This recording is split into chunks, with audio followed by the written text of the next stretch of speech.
আসসালামু আলাইকুম। আজ রান্না করব টক। পাকা টমেটো নিব।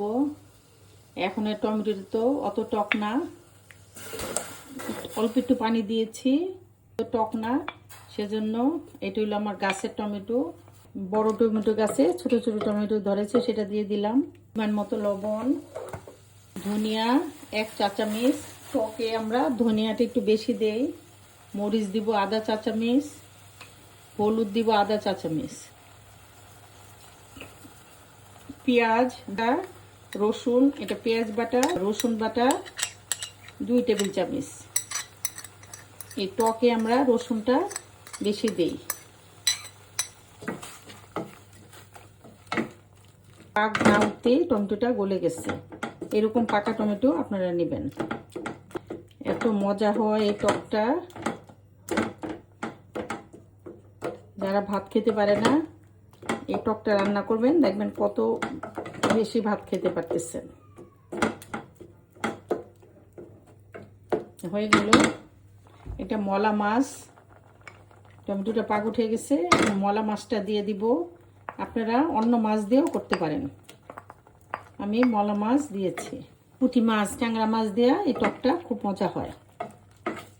যে কোনো মাছ দিয়ে এটা করতে পারবেন, কিন্তু দেশি মাছ দিয়ে করলে, ছোট মাছ দিয়ে করলে টকটা বেশি ভাল লাগে। ট্যাংরা মাছ, পুঁটি মাছ বা এই মলা মাছ দিয়ে করলে মজা লাগে। এখন এটার আসল, এই টমেটোটা তো বেশি টক না, 5টা জলপাই দিলাম কেটে, আর 5টা বড়ই, টক বড়ি। বেশি দিব না, কারণ টমেটো টকে যদি জলপাইটা বেশি দেই আর বড়িটা বেশি দেই, তাইলে আর টমেটোর একটা গন্ধ হচ্ছে সেটা থাকে না। এই জন্য টক যেন হয় এরকম অল্প দিব। আর দিব 5টা বড়ই, 3টা কাঁচামরিচ আস্তে দিলাম, আর 2টা কেটে দিলাম, আর আস্ত রসুন এরকম কেটে কেটে দিয়েছি। ডাল খেতে চাইলে মরিচ আর কাঁচামরিচ 2টাই বেশি দিতে পারেন।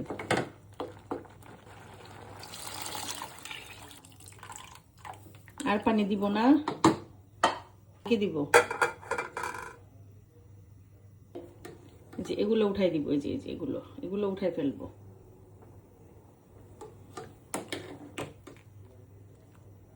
টক রান্নাতে আমি একটা উপকরণ দেই নাই, কি উপকরণ সেটা আমার কমেন্টস বক্সে জানাবেন।